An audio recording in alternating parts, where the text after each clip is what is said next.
Before I get this, before I get this lesson started, I want to give all praises to Yahweh, by Hashem Yahweh Shai, by Hashem Rakakadash, and I want to give double honors to the elders and apostles of the Great Millstone, of whom I learned from, and a shalom to the hopeful elect. Listening and prophesying and harping this new song, the 100% truth, the full doctrine, the complete doctrine and understanding of what is written in Scripture, the law, prophets, and what the apostles say. I want to go in just to touch base a little bit on, let me see if I can find the Balfour, there it is, Declaration. So this lie, this is a lie. This is what it's called. I mean, it happened, but this is a fulfillment of prophecy. And it's found in Ezekiel 36, verse 5. And it identifies the name. It gives you the biblical name of these people. This is another way how we know. Okay, so just I'm going to read some of this to you guys. The Balfour Declaration was a public statement issued by the British government in 1917 during the First World War, announcing its support. That's the first woe. That's the first woe mentioned in Revelation. So you got three woes mentioned in Revelation, and we've come to understand that those woes are the three world wars. Announcing its support for the establishment of a national home for the Jewish people in Palestine, then an Ottoman region with a small minority Jewish population. The declaration was contained in a letter dated the 2nd of November, 1917, from the United Kingdom's Foreign Secretary, Arthur Balfour. See, these are Edomites, you guys. These are, and we're going to show you. The world thinks these are Europeans or quote unquote YT people. That's not true. We're gonna show you how this lines up with prophecy. Foreign Secretary Arthur Balfour to Lord Rothschild, a leader of the British Jewish community, for transmission to the Zionist Federation of Great Britain and Ireland. The text of the declaration was published in the press on the 9th of November, 1917. And this is the letter. Look at this. Foreign Office, November 2nd, 1917. Dear Lord Rothschild, I have much pleasure in conveying to you, on behalf of His Majesty's government, the following declaration of sympathy with Jewish Zionist separations, which has been submitted to and approved by the Cabinet. His Majesty's government view with favor the establishment in Palestine of a national home for the Jewish people, and will use their best endeavors to facilitate the achievement of this object, it being clearly understood that nothing shall be done which may prejudice the civil and religious rights of existing non-Jewish communities in Palestine, or the rights and political statutes enjoyed by Jews in any other country. And so we also know that the word Jews only applies to the southern kingdom. The southern kingdom are called Judah, and the northern kingdom is called Ephraim or Israel. So once you understand the anatomy of things, you start to see there's so much missing in their lie. There's so much detail missing from the original. We understand that the house of Jacob was split in two as punishment for when King Solomon went off at the end of his life, right? That was the punishment. The kingdom was torn in two, and the southern kingdom stayed, and the northern kingdom was removed.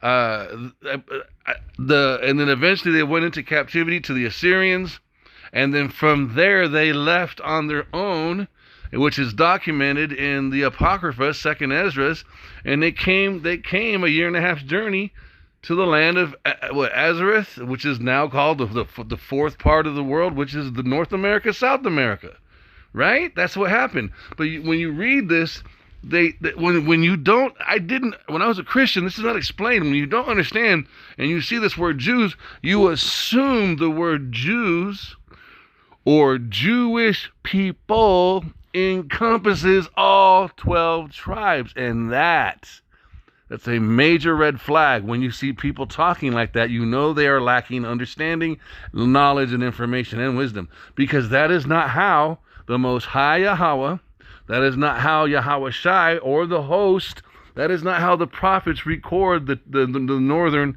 and southern kingdom's titles. The northern kingdom, when the split took place, they took on the name of Yasharallah or Israel and or Ephraim, and the southern kingdom took on the name of Judah. And the word Jew is short for Judah, so that only applies to the southern kingdom. Yet here, and anytime on television, anytime on TV and movies, this group of people identifies all 12 tribes as Jews. And that proves, that's just one reason why it proves they're not the people, man. Let me finish reading this. The political statutes enjoyed by Jews in any other country, I should be grateful if you would bring this declaration to the knowledge of the Zionist Federation. What is the Zionist Federation? It's a counterfeit version of Zion mentioned in Scripture. And then he has a signature here. The original letter from Balfour to Rothschild, the declaration reads. And that's His Majesty's government view with favor the establishment in Palestine of a national home for the Jewish people and will use their best endeavors to facilitate the achievement of this object, it being clearly understood that nothing shall be done which may prejudice the civil and religious rights of existing non-Jewish communities in the Palestine or the rights and the political statutes. And it's just the letter over again. So this is your secular documentation, but proof of right here. Look at this. This is the prophecy. And I'm going to go into TikTok right now too. This is the prophecy in Scripture that said this would happen. Look at this. So you got Ezekiel, right? So I want to go down to verse 5. So look at this, man. Therefore, thus saith the Lord Yahweh, surely in the fire of my jealousy have I spoken against the residue of the heathen and against all Idumea. So there goes your two classes of humanity. There's three classes. You have the righteous, which are the Israelites. You have the heathen, which are the 17 nations mentioned. And then you have Idumea. Idumea is Greek for Edom. And Edom is known or classified in Scripture as the wicked. You got to understand this. And against all Idumea, which have appointed my land into their possession with the joy of all their heart, with the spiteful minds to cast it out for a prey. This prophecy right here, Ezekiel 36:35, is this right here, what we just saw, the Balfour Declaration. That's what this is, you guys. It's right there. It's this. That's when they did this. Because prophecy says when we get into the land, there will be no more war. Prophecy says when we get into the land, we're going to be taken there by what's called the UFOs today, the chariots. That's how we're going in the clouds. He's going to gather us from everywhere where he's scattered us. Look at this, man. Okay, look, I'm going to show you something. I know I'm going to be a little unskillful. I'm not going to be as skillful as many of the official brothers in GMS. I ask that you give me grace and know that I'm trying. Look at this right here. Let's go into Jacob's Trouble. Trip off of this, you guys. Look at this, man. You know how there's prophecies that indicate times and geographical locations, right? Look at this. Look how Jacob's Trouble. Now this is coming on the earth, right? This is, and I'm not trying to downplay the intense seriousness of how what's the word I want to use? Terrible? That this time is going to be the worst time on earth. Worse than all the other bad times that came on the earth. This time is coming, okay? And it's going to take wisdom and understanding of the precepts and the prophecies to keep your mind stable. We're all going to need a holy anointing. But look at this. The word that came to Jeremiah from Yahweh, saying, thus speaketh Yahweh, the power of Yasharallah, saying, write thee all the words that I have spoken unto thee in a book. For lo, the days come, saith Yahweh by Hashem Yahushai, that I will bring again the captivity of my people. Look at this. He says, Israel and Judah. Why is he saying it like this? Because this is the northern and the southern kingdom. They are still split.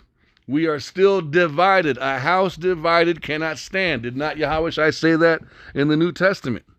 Well, is Israel the real Israel? Are we standing? No, because we're scattered and we're divided.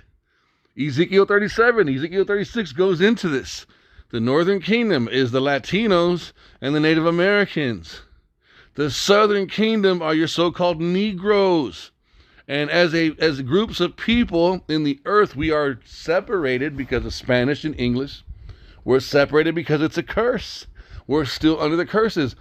And because we were split in two, we are the two witnesses, the two olive trees that stands before Yahweh that's mentioned in look. So look, I'm going to pull that up. Let me see. I'm showing you something, and this is, look, the two, let me see if I can, the two olive, the two olive, let me see if that, oh, yes, okay, there's the two olive trees by it, one upon the right side and one on the bowl and the other side. Okay, so it's in Zechariah 4:3. So look at this. Let's go. Zek. Okay, so let's go in this. So, let's. I'm gonna go verse 2. And said unto me, what seest thou? And I said, I have looked, and behold, a candlestick of all gold. That's the menorah, with a bowl upon the top of it, and his 7 lamps. And right here, we see the menorah has 7 lamps, right? But if you look at the fake people in Israel, they have one that's got 9. Everything about them is off by 1 or 2. It's crazy. So we have the 7 lamps they're on, and 7 pipes to the 7 lamps which are upon the top thereof, and the 2 olive trees by it, one upon the right side of the bowl, and the other upon the left side thereof. And I answered and spake to the angel that talked with me, saying, what are these, my Lord? Then the angel that talked with me answered and said, knowest thou not what these be? And I said, no, my Lord. Then he answered and spake unto me, this is the word of Yahweh unto Zerubbabel, saying, not by might nor by power, but by my spirit, saith the Lord of hosts. Who art thou, O great mountain? It goes into the, these are the 2 witnesses. I think am I in the right? Hold on, man. Hold on. These are the 2 witnesses. Hold on real quick. Okay, I'm back. It was just a few ways down. Then answered, this is verse 11. Look at verse 11. Then answered I and said unto him, what are these 2 olive trees upon the right side of the candlestick and upon the left side thereof? And I answered again and said unto him, what be these 2 olive branches? See how many times is being asked, and thou, the 2 golden pipes, empty the golden oil out of themselves. And he answered and said to me, knowest thou not what these be? And I said, no, my Lord. Then he said, these are the 2 anointed ones that stand by the Lord of the whole earth. Okay? Now look, let's go into Revelation. Boom. Where you at, Revelation? Over here. Is it 12? Is it 12 or 11? It's 11. My bad. Let me see. Okay, look at this. And okay, bam. So we're now you see the 2 anointed ones. You see Judah and Israel mentioned in Jeremiah 30. I'm going somewhere with this. Okay. So these right here, look, and I will give power unto my 2 witnesses, and they shall prophesy 1,260 days, clothed in sackcloth. These are the 2 olive trees and the 2 candlesticks. You see it all coming together, standing before Yahweh, or the power of the earth. And if any man will hurt them, fire proceeded out of their mouth, and devoureth their enemies. And if any man will hurt them, he must in this manner be killed. These have power to shut heaven, that it rain not in the days of their prophecy, and a power over waters to turn them to blood, and to smite the earth with all plagues as often as they want. Okay, now look, and when they have finished their testimony, the beast, who is this beast? It's those people. It's these fucking people. These motherfuckers, man. It's these fuckers. The Balfour Declaration is these niggas, man. They are the beast. The beast is the Roman Empire. It's Edomites. It's these motherfuckers. The ten-horned beast with the seven horns, the 10. Oh, man, bro. And when they shall have finished them, their testimony, the beast that descendeth out of the bottomless pit, that's your Renaissance period, shall make war against them and shall overcome them and kill them. And this is your colonialism. This is their what do they call it? Manifest destiny. So when these fuckers were able to go all over the earth, just conquering everybody, they were fulfilling prophecy and lying the whole fucking way, lying about everything. And their dead bodies shall lie in the streets of the great city. Remember, prophecy sometimes is specific, identifying a location, which then pinpoints a time. And that great city is talking about America, okay, which is spiritually called Sodom and Egypt. America, how can you both be Sodom and Egypt at the same time? Sodom and Egypt existed at two separate times in history, right? They were both bad for different reasons. This city is called both of those two different places at one time. Think about it. America, everywhere you go, pyramids, obelisks. All you got to do is drive through the South and look at a fucking graveyard. You will see a bunch of dead, white, Edomite people, and they got fucking obelisks on their damn graves. Why? Because they were all Freemasons. Anytime you go to a state or a city building, it's built like a pyramid or has some type of Egyptian reference to it. And in Sodom, this is the only country that has legalized sodomy, the alphabet community, and then is also forcing those beliefs on other countries, man. All right? And they are the people and kindreds and tongues and nations shall see their dead bodies 3 days and a half, and shall not suffer their dead bodies to be put in graves. And this is now, we don't know who we are. We're completely spiritually dead. We're still alive, but we don't know that we're the Northern and Southern Kingdom. We think we're Mexican or black. We think we're Indians. We think we're Puerto Ricans, Dominicans. We're completely conquered. We're speaking another language. We don't know who the F we are. And that's also another prophecy that we would discontinue from our heritage. This is all punishment going back to when we committed our adulteries, but we're going to be redeemed out of this. Watch. And they that dwell upon the earth shall rejoice over them. That's what the heathen have been doing. And make merry, and shall send gifts one to another, because these two prophets tormented them that dwell on the earth. Why? What's the torment? We had a standard. The Most High Yahweh, by Hashem Yahweh Shai, could move in the earth when we were in our obedience. Everyone knew. They had fears. They knew that if we were moving, if the Most High was moving and they were in our way, they were going to get demolished. But as we sinned, that's the only time they would win. And they learned, wow, if these guys sin with their God, that's the only time we can defeat them. All that stuff's recorded like in the book of Judith. I'm just giving you a rough draft. And after 3 days and a half, there goes the end of slavery, right? And coming to that, it's talking about that 350 years after the 3 days and a half, the spirit of life. Woo! This is 1969. From God, the power entered into them, and they stood upon their feet. And that's we are all waking up now and learning the truth. And great fear fell upon them which saw them. What do they see? They see the evidence of us operating in a doctrine they absolutely know they hid from us, and we're now coming into the understanding of the doctrine, and that's what they're scared of. They're listening to what we are saying from the scriptures, and they know Yahweh Shai is giving us this information because it's not coming from any of them. Now you see the two witnesses here. You see here how they talk about just the Jews. That was my whole point. I went on that whole long little ramble to say, look, when they are talking about the Jews, they're talking about to them and how they're telling the world, they're talking about all 12 tribes. But when you come here, right, and when you go So right there in Revelations, you see two witnesses, right? That's the northern and southern kingdom. And then here in Jeremiah, this is a future prophecy, right? 30, Jeremiah 30. Okay, let's get back. The word that came to Jeremiah from the Lord, Yahweh, saying, thus speaketh the Lord, Yahweh, the power of Yasharallah, saying, write thee all the words that I have spoken unto thee in a book. For lo, the days come, saith Yahweh, that I will bring again the captivity. What is he going to do? He's gonna turn it around. This is also Lamentations 4, 21 and 22. This is a future prophecy. This is what they attempted to make look like it happened in 1948. But in 1948, they're only talking about the Jews. The word prophecy mentions two. And the two are the northern and southern kingdom. The two are the 12 tribes that have been split in half.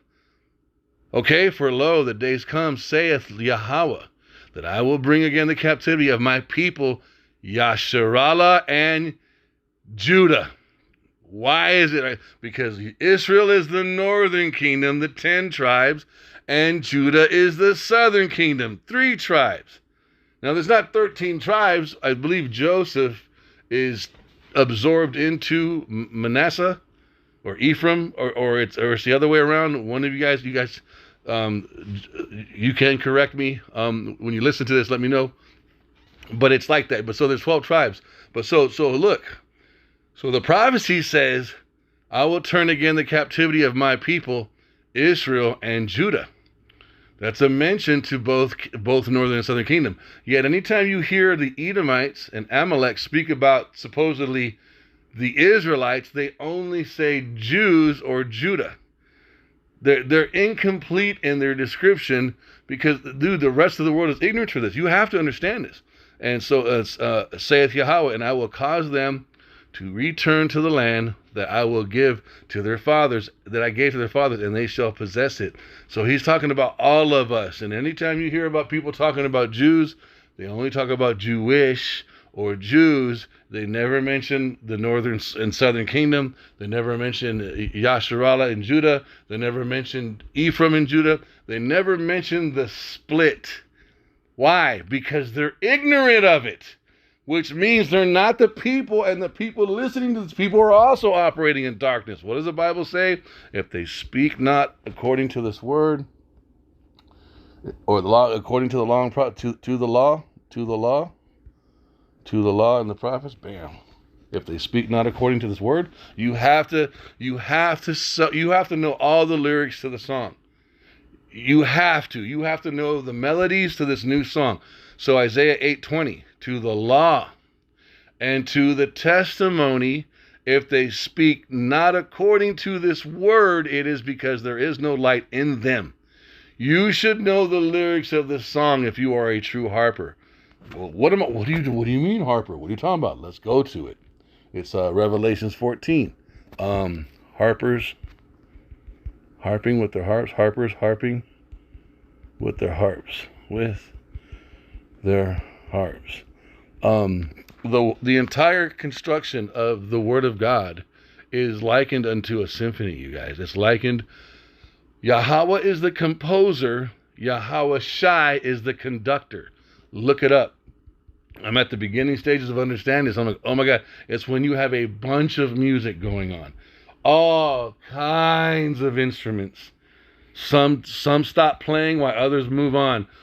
At one time, all of them are going, rumbling, and you got different sections. You have stringed instruments, you have wind instruments, you have percussions, and one more. I think there's like 4 or 3 classifications of instruments, and you have a whole bunch of different kinds of those classes of instruments. And so you have Yahweh, who has composed this song with all of these instruments involved, and you have Yahweh Shai, his firstborn, conducting everything that's been written with who? With the elect. And he's putting melodies and lyrics into prophets over in Dallas, and he's putting melodies and lyrics into prophets in Florida, and he's putting melodies and lyrics into prophets here in Atlanta. He's putting melody, and there's no confusion. It's such a big and massive song. You got Yahweh who wrote it all, bro, and then you have his firstborn son Yahweh Shai. All right, the great king of Yasharallah, divvying out living water, rivers of living water, okay, connected to his name and to all of these men who are able to hear this, okay? And I heard a voice from heaven as the voice of many waters and as the voice of a great thunder. And I heard the voice of harpers harping with their harps. And they sung. This is Revelation 14:3. And they sung as it were a new song before the throne and before the four beasts and the elders. So there's all kinds of authority attached to the understanding of the song, you guys. And no man could learn that song, that doctrine, those melodies, those lyrics, but the 144,000 which were redeemed from the earth. Another reason why, when you get to here, let's go back again, the Balfour Declaration. This is why you see dumb shit like this. Once you read scripture and you have it broken down to you and the Spirit then opens you up, you can read like down here. Okay, so let me see. Where does it say Jews at? Okay, region with a small minority Jewish population. Or, you know what I mean? You when you see that, okay, here we go. So this is the actual, okay, so on the bottom, look at the bottom. Okay, the civil and religious rights of existing non-Jewish communities in Palestine or the rights and political statutes enjoyed by Jews in any other country. That is a statement of ignorance that is being portrayed or presented as a statement of knowledge and understanding. You see in the prophecies that when we are spoken about in two parts, because right now we are still in two parts. We are in captivity, we are in two parts, we are waiting to be redeemed, and we're going to be taken back to the land. None of this has happened yet, but there's a group of people on the earth claiming that it has happened, and they are talking about themselves the way Yahweh is not talking about us. And what they did is called the controversy of Zion. I'm saying all of this, and I'm still missing a million points. This is such a broad subject. I'm saying all of this that now I want to go into here and show you. Free from the tentacles of the... I want to show you all of the drama that is in the earth right now and how everything is being... These are just a handful of videos, you guys, that I just took today because of what's happening with all of this. This is not just a video to prove that we are the Israelites. We know we are, but there's reasons why we're able to prove. Like I said, we are spoken in the form of two. We are called the two witnesses in Revelations 11, right here in Jeremiah 30. How this is a future prophecy that hasn't not been fulfilled. We're at the doorstep, but look how he speaks about us. Okay, right here, verse 3. For lo, the days come, saith Yahweh, that I will bring again the captivity of my people. That's the unity of the 12. But we're in the form of two, Israel and Judah. Why? Because we were split. This took place. This goes all the way back to when King Solomon was on the throne. We have not been together since, man. And this is huge. And only Yahweh, this is a dear thing, a very intimate, very deep wound that's going to be healed, that a scar that Yahweh Shai understands, the hosts understand, the Alahayim know, and the 144 and the 130 elect understand this. The rest of the fucking world and the imposters, they don't get it. They don't know. They said, remember the story? Do you guys remember the story when the two girls, the two harlots, brought their baby before King Solomon, and one of the girls had accidentally killed her son, and when she woke up, she switched her dead son with the living son. Remember that? And so they went before King, and this is right right as King Solomon, he was still young. He was a youth on the throne. He just sat down on his father's throne and just had prayed for wisdom. And these two girls, these two harlots, bring their situation, their controversy before him. Remember? And they tell each other, they tell their story. Well, I fell asleep and I woke up and my baby was taken from me, and she's got my baby, but her baby's dead. And the other girl's like, no, it's the other way around. And so Solomon's looking at both these women. He says, well, get a sword. And he says, take the living baby and split it in half and give her one piece and give her the other piece. And the harlot whose baby it wasn't, she said, go ahead and do it. But the mother of the child said, no, give her the child. And King Solomon said, she is the mother. Give her the one that was willing to give the baby up so it would stay alive. Give her the baby, right? Well, it's the same way. You have a harlot in the earth, because we've been harlots too, right? But we're coming back to being the wife. Well, you have a harlot who has never been the wife. You have a harlot who will never be the wife. And she has no respect for the death or the life of the child. What could the child be? The child could symbolize the true heritage of the Israelites. The child could symbolize the land. The child could symbolize Yahweh Ba'Hashem Yahweh Shai. The child could symbolize the laws, statutes, and commandments. Right? Didn't we have this baby? Wasn't this our child and it was taken from us? And now there's an imposter who's running in the earth, who has stolen our baby.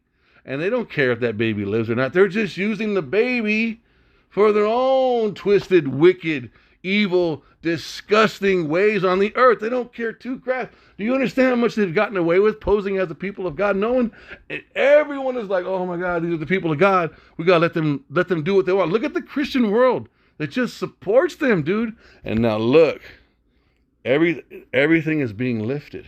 It's all being lifted. I'm going to play some of these videos, you guys. Look at this. Maybe somebody can help me understand this one.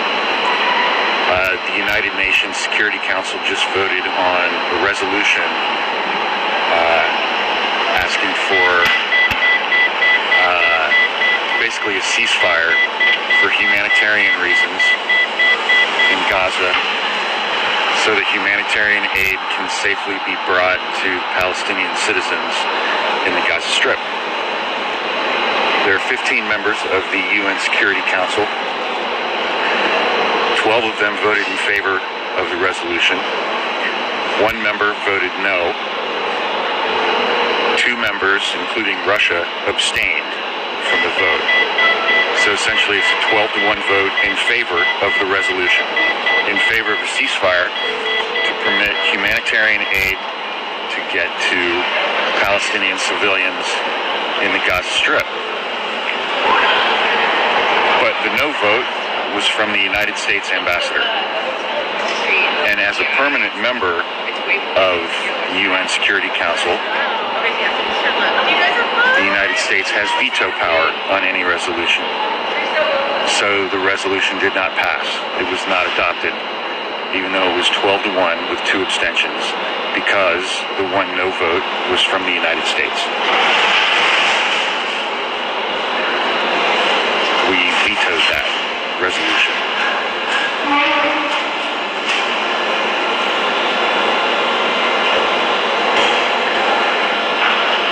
If anybody has some additional information than what I've provided in this video as to why we would veto that resolution, I'm very much open to hearing it. Thank you.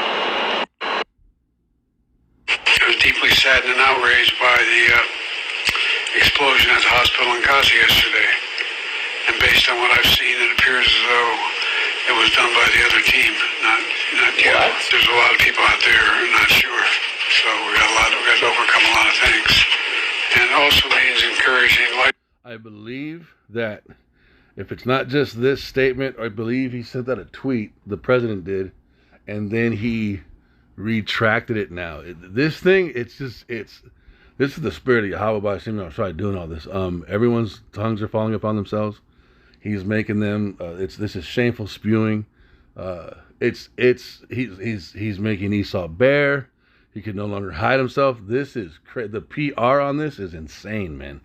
Saving capacity to help the Palestinians who are innocent, caught in the middle of this. Joe Biden is lying right now. He just got there on TV and told us a bold-faced lie. You want to know how I know he lying? Said that the Israeli Prime Minister today said, and I quote, the intelligence from multiple sources said that it's the Islamic Jihad is responsible for the failed rocket launch. Your response? He is a liar. His spokesperson and digital spokesperson tweeted that Israel did the hit, thinking that there is around this hospital a base for Hamas, and then he deleted that tweet. We have a copy of that tweet, and Talal can share with you that tweet. Now they change the story to try to blame the Palestinians. So this has 34,000 views. Mimi is in St. Paul listening on KTNF. That's the Edomite right here, right? And the woman that's going to call in is an Edomite. And she's one of those, she sounds like she's one of those Christian, people that follow anything that Israel is, you know what I mean? Just listen. This is crazy. Mike. Hi. Well, I'm confused. I want to talk about Israel. And so, can you even imagine any other country in the world allowing 530 rockets to fall before it took a step to defend itself? And then hearing the last segment, you guys were talking about not wanting to help fund the Iron Dome. The Iron Dome isn't just to protect Israelis. It's also so that they don't have to fire back and cause casualties in these areas of the Gaza Strip where the population is so densely populated. I just don't know. Tell me what you think would be an acceptable... When are the Israelis supposed to defend themselves? How can they do that? Well, wait a second, Mimi. Let me just turn it around and ask you something. You are a family. You have lived in St. Paul, Minnesota for your family and your antecedents for probably, let's say, 100 years. And all of a sudden, I show up on your doorstep, literally on your doorstep.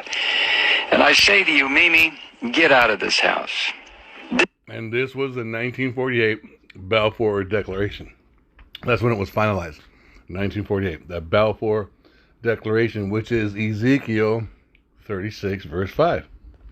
This is my house. Let me tell you why it's my house. It's my house because my religion says it's my house. Now get out. Now, I happen to be standing on your doorstep with a gun pointed at your head. And at Wait, who are you? No, hold on. No, I listen to you. You listen to me. I don't know which side you're talking from, but okay. All right, Mimi, I'm going to put you on hold so you can go ahead and interrupt if you want to. But I'm standing on your front porch, and I order you and your family out of your house. And I tell you that it's my house, not your house. And the reason it's my house and my block and my neighborhood is because my religious belief says it's mine. And you sit there and you say, well, no. What are you talking about? We've been here 100 years. I'm sorry. Get out, Mimi. So you leave. And the reason you leave is because you know if you don't, I'm going to blow up your house and probably blow up your family. So you leave. And you move down the street. And for the next 60 years, you sit there and you get very, very angry because I came into your house and told you to get out. So what you do, Mimi, you decide, well, I know what I'll do. I'm going to start throwing rocks at what used to be my house. It'll break the windows. That'll make that damn Malloy move. So you start throwing rocks. And then I come outside and I say, Mimi, were you throwing rocks? And you look at me rather sheepishly. And that's when I level an RPG at you and your family and your house. And I pull the trigger and all of a sudden, whoosh, you're all gone. Now, which is the terrorist? You tell me. But tell me on another phone call, Mimi, because I'm not going to get involved in a big discussion about this. Thank you. Wow. When does Israel have a right to defend itself? Well, when do I have a right to defend myself? I came in and took Mimi's house. So if Mimi attacks me, who's going to say, well, Malloy, you have a right to defend yourself because Mimi's attacking you? And somebody else will say, yeah, but you took Mimi's house. Yeah, but, you know, possession is 9/10 of the law. Possession is 99.9% of the law. And besides, God gave me this land. What the hell is Mimi doing on it? All I had to do was come here and remind her, Mimi, get out. God gave this land to me. Now, if Mimi doesn't like that, she can go live in the little ghettoized area that I've set up for her near the Mississippi River in St. Paul, where there's bad electricity, bad water, the fish are no good to eat, and Mimi can stay there until hell freezes over. Or Mimi can throw rocks at my house. It used to be her house. In which case, I will level a couple of grenades at her.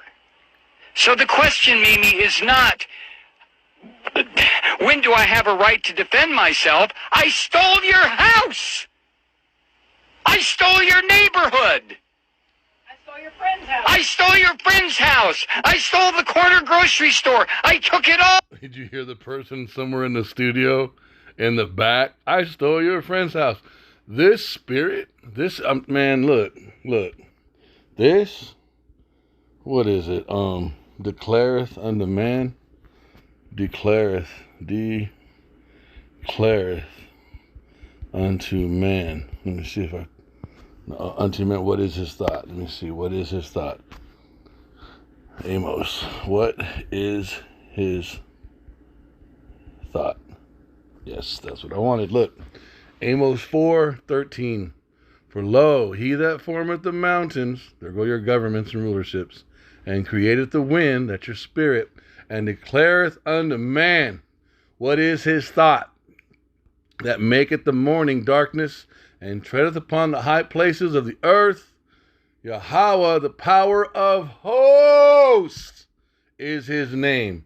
The chariots with the Alahayim inside of them that are cloaked with the clouds that we cannot see, moving probably faster than the speed of light, are parked all over the place. All over the place, stirring this thing up. And this is why you see so many of the heathen, including Edomites, opening their mouths at this situation, because this is just one of them. For lo, this is Amos 4:13. For lo, he that formeth the mountains and createth the wind and declareth unto man what is his thought, that maketh the morning darkness and treadeth upon the high places of the earth. Yahweh, the power of hosts. Yahweh of hosts. What are the hosts? The armies. Dude, look at this, man. That's what's happening. When do I have a right to defend myself? You have to be kidding. You have to be kidding. Let me recommend a book for you, Mimi. It was written by Rabbi Meir Kahana. The title is They Must Go. Read it and call me back. Mimi is... This is so spectacularly embarrassing. This is the end of world respect for the United States.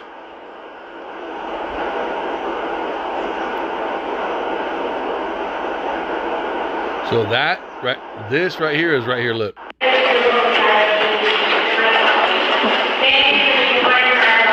Everybody turned their back on this, I guess this American UN person. The U.S. ambassador, Michelle Taylor, protesting against the bombing in Gaza.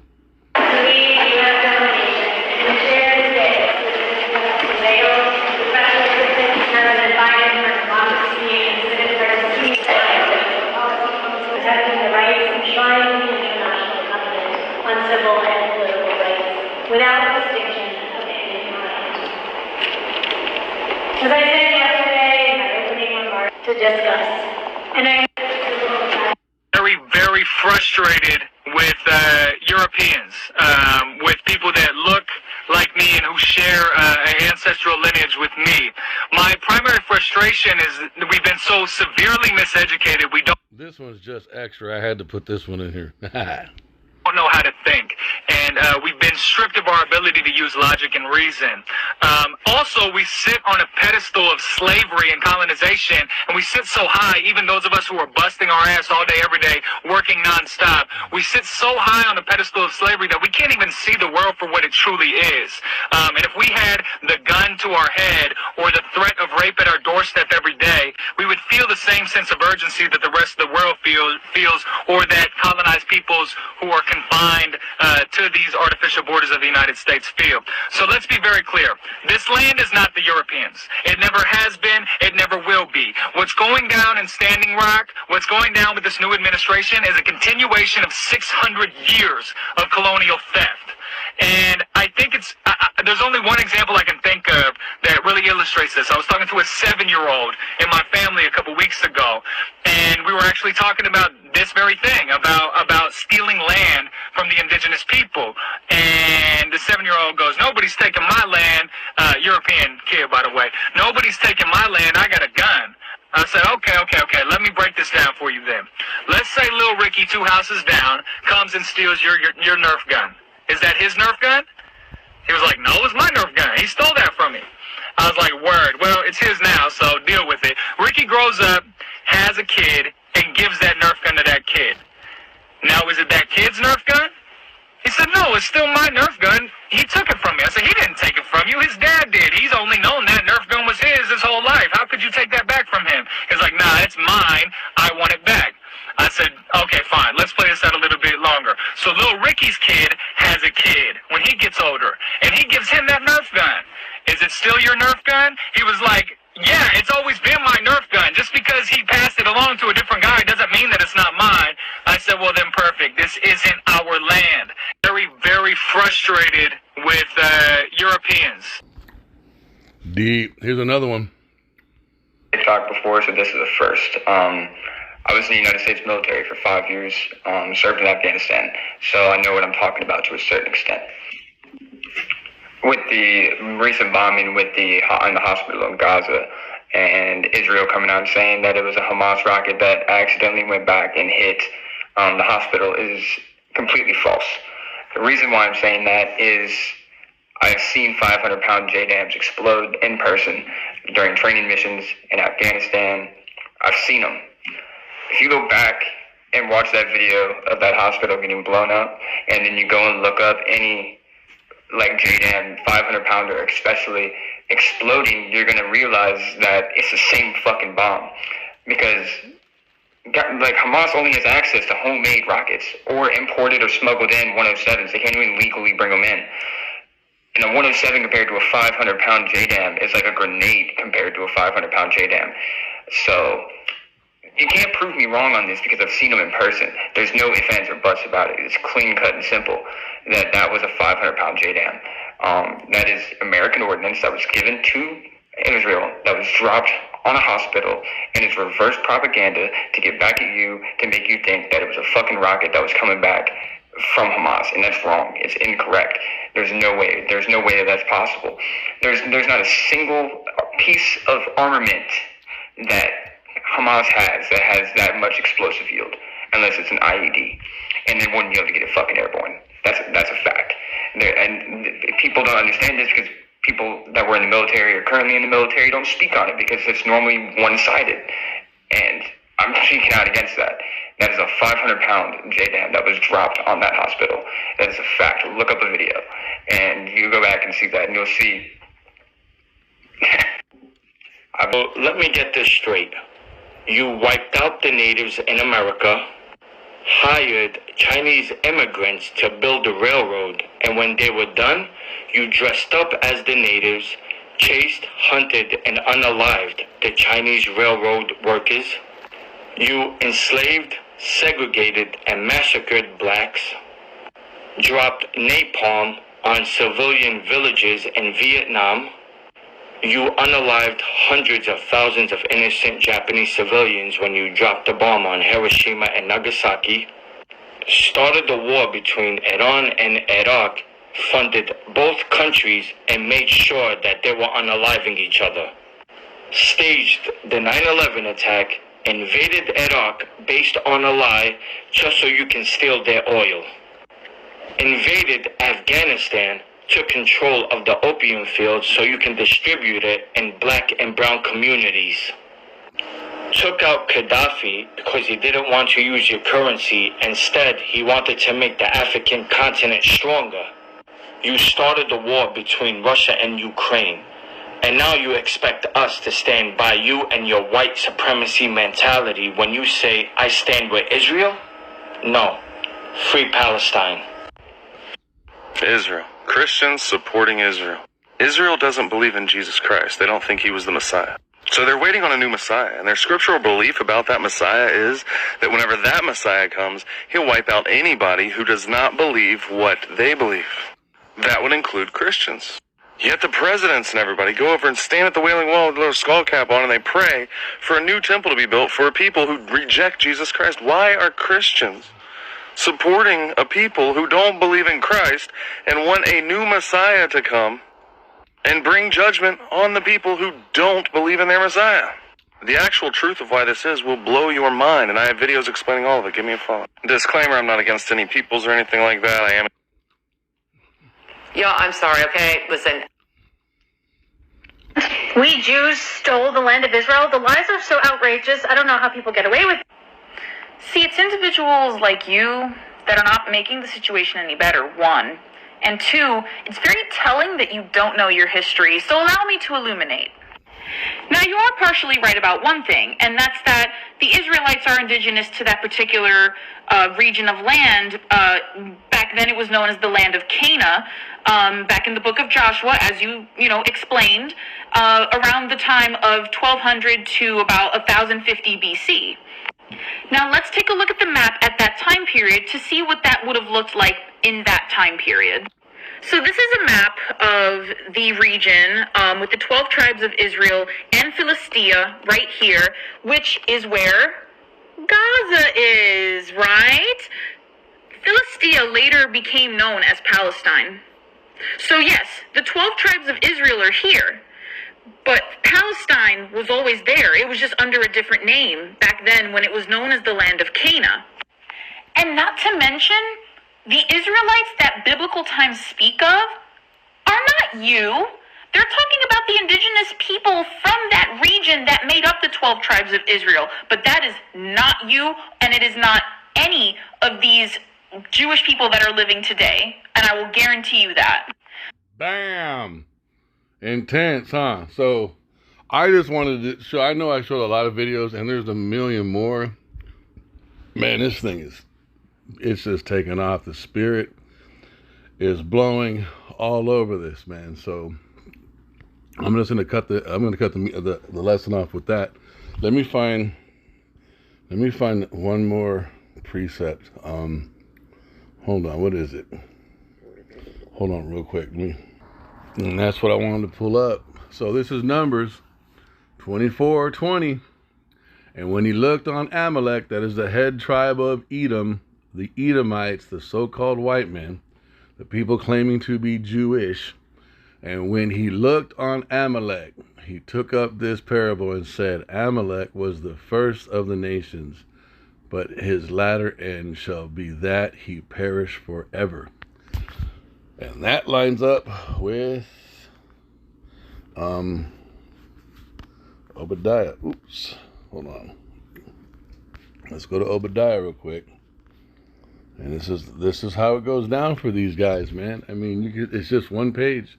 The vision of Obadiah, thus saith the Lord, power concerning Edom. There goes the name of a nation. Point it out, man. We have heard a rumor from Yahweh about Hashem Yahushai, and an ambassador is sent among the heathen. Arise ye, and let us rise up against her in battle. Behold, I have made thee small among the heathen. Thou art greatly despised. You just saw a glimpse of what is going on TikTok right now concerning Amalek and Edom. It's all prophecy. It's all coming together. The pride of thine heart hath deceived thee, thou that dwellest in the clefts of the rocks, whose habitation is high, that saith in his heart, who shall bring me down to the ground? Though thou exalt thyself as the eagle, another identifying point that their bird has always been the eagle. That's been all the Edomite tribes. And though thou set thy nest among the stars, thence will I bring thee down, saith Yahweh, B'Hashem Yahushai. If thieves came to thee, if robbers by night, how art thou cut off? Would they not have stolen till they had enough? If the grape gatherers came to thee, would they not leave some grapes? How art the things of Esau searched out? How are his hidden things sought up? All the men of thy confederacy have brought thee even to the border. The men that were at peace with thee have deceived thee and prevailed against thee. They that eat thy bread have laid a wound under thee. There is no understanding in them. Shall I not in that day, saith Yahweh, B'Hashem Yahushai, even destroy the wise men out of Edom? And we're also seeing this take place. What happened to King Nebuchadnezzar in the book of Daniel, when the watchers declared over him 7 times would pass, and that to take the heart of a man from him and give him the heart of a beast. And it happened in that instant. It wasn't like he slowly degenerated into that. He instantly went from intelligent to stupid for 7 years. That's what this is talking about. These hosts, these Alahayim in these chariots, when Yahweh Shai gives them the order, man, they can zap you, bro, and you can be a dribbling, drooling idiot in an instant and just be judgment. Shall I not in that day, saith Yahweh, even destroy the wise men out of Edom and understanding out of the mount of Esau? And thy mighty men, O Teman, shall be dismayed to the end, that every one of the mount of Esau may be cut off by slaughter. For thy violence against thy brother Jacob, shame shall cover thee, and thou shalt be cut off forever. In the day that thou stoodest on the other side, in the day that the strangers carried away captives, his forces and foreigners entered into his gates, and cast lots upon Jerusalem, even thou was as one of them, but thou shouldest not have looked upon the day of thy brother. So when we were being taken out of the land, and when it was time for us to go into captivity, they were right there cheering it all on. But thou shouldest not have looked on the day of thy brother, and the day that we became a stranger, that's us dead, and those 3.5 days when we were dead, when we became a stranger, we don't know who we are no more, we're spiritually dead, Revelation chapter 11. Neither shouldest thou have rejoiced over the children of Judah in the day of their destruction. That's the southern kingdom, the so-called blacks in America, in Haiti, in Jamaica. Neither shouldest thou have spoken proudly in the day of distress. Thou shouldest not have entered into the gate of thy people. That's, I believe, in the day of their calamity. Yea, thou shouldest not have looked on their affliction in the day of their calamity, nor have laid hands on their substance in the day of their calamity. I believe that top part of this prophecy is talking about 1948, when they took the land. I could be wrong. If I'm wrong, I'll receive the correction. But I've read that before. I'm like, man, that sure sounds like part of, the crimes of Esau span all the way back from Cain, you guys, and he's just never been brought to justice. Whoo! And when he does, neither shouldest thou have stood in the crossway to cut off those of his that did escape. Neither shouldest thou have delivered up those of his that did remain in the day of distress. For the day of Yahweh is near upon all the heathen. As thou hast done, it shall be done unto thee. Thy reward shall return upon thine own head. That's Isaiah 14. For as ye have drunk upon my holy mountain, so shall all the heathen drink continually. Yea, they shall drink, and they shall swallow down, and they shall be as though they had not been. But upon Mount Zion shall be deliverance. That's your elect, your 144, and the 1/3 with Yahushai and King David. And here and there shall be holiness, and the house of Jacob, that's all 12 tribes, shall possess their possessors. That is slavery.